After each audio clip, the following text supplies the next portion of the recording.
Salve a tutti amici e benvenuti. Se il video che state guardando dovesse piacervi e portarvi a conoscenza di qualcosa di nuovo e che riterrete interessante, lasciatemi un bel like ed iscrivetevi al mio canale, qualora non aveste già fatto. Oggi, come avrete certamente capito osservando le immagini sul vostro schermo, parliamo del buon Ryu. Ho già realizzato un video dedicato a questo grande guerriero, di cui vi lascio il link in descrizione. Quello che in aggiunta vi spiegherò oggi è un qualcosa che in pochi conoscono, soprattutto tra gli occidentali. Vi spiegherò cosa significano i caratteri impressi sui guanti da combattimento, ma non solo, del nostro caro amico Ryu. Il gruppo di caratteri, o per meglio dire kanji, che sono raffigurati in maniera molto stilizzata su entrambi i guanti da combattimento di Ryu, prende il nome di Furin-kazan. Il significato di questi caratteri è il seguente. Kaze, che significa vento. Ayashi, che significa foresta. Hi, che significa fuoco. Yama, che significa montagna. Nel libro intitolato L'arte della guerra di Sun Tzu, e precisamente nel capitolo numero 7, veniva descritto il corretto modo di condurre una battaglia.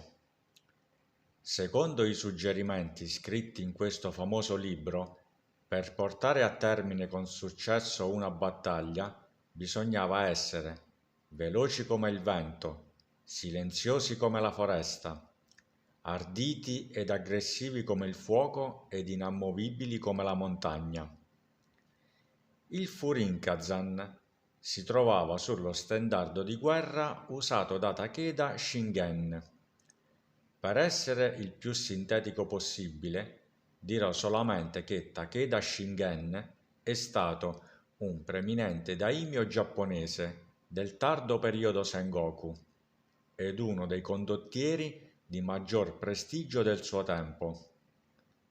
Per chi non lo sapesse, il daimyo o daimyo era la carica feudale più importante tra il XII ed il XIX secolo in Giappone e letteralmente significa grande nome, mentre il termine Sengoku identifica il periodo storico giapponese che va dal 1467 al 1603, nel quale il Giappone era diviso in tanti piccoli feudi, costantemente in guerra tra loro. Il Furin-kazan è un Yoji Jukugo, che in giapponese significa composto da 4 kanji. La stessa parola Yoji Jukugo è un Yoji Jukugo. Yoji significa 4 caratteri e Jukugo significa composto di kanji. Solitamente con il termine Yoji Jukugo si indicano espressioni idiomatiche che esprimono un particolare proverbio o modo di dire in un'unica parola. Il termine però si può estendere a tutte le parole composte da 4 kanji, non solo per quelle che esprimono proverbi. Tornando al nostro Ryu e al Furin-kazan, che troviamo impresso sui suoi guanti da combattimento, è importante osservare che i caratteri o kanji che lo compongono sono stati scritti in maniera molto stilizzata e che non tutti sarebbero in grado di riconoscerli, anche tra gli stessi giapponesi probabilmente. Gli stessi caratteri, questa volta nella loro forma classica e non stilizzata, si trovano scritti anche sulla cintura nera indossata da Ryu e si trovano anche sui cartelli che si trovano nel suo stage.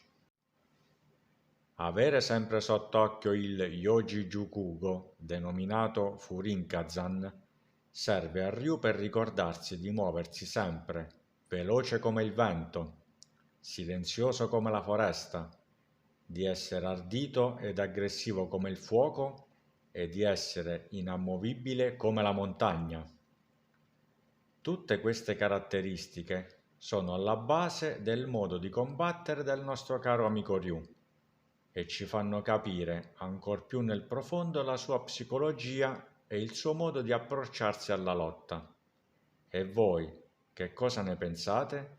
Scrivetemi pure cosa ne pensate nei commenti qua sotto. Bene, per oggi finiamo qui. Continueremo a parlare dei nostri cari amici Street Fighters la prossima volta. Se il video vi è piaciuto, lasciatemi un bel like ed iscrivetevi al mio canale. Aiutami a crescere, amico. Tra amanti di Street Fighter dobbiamo essere solidali. Condividete questo video con i vostri amici amanti di Street Fighter e di Ryu, che sono davvero tanti. Io nel frattempo vi saluto e vi rimando alla prossima. Passo e chiudo.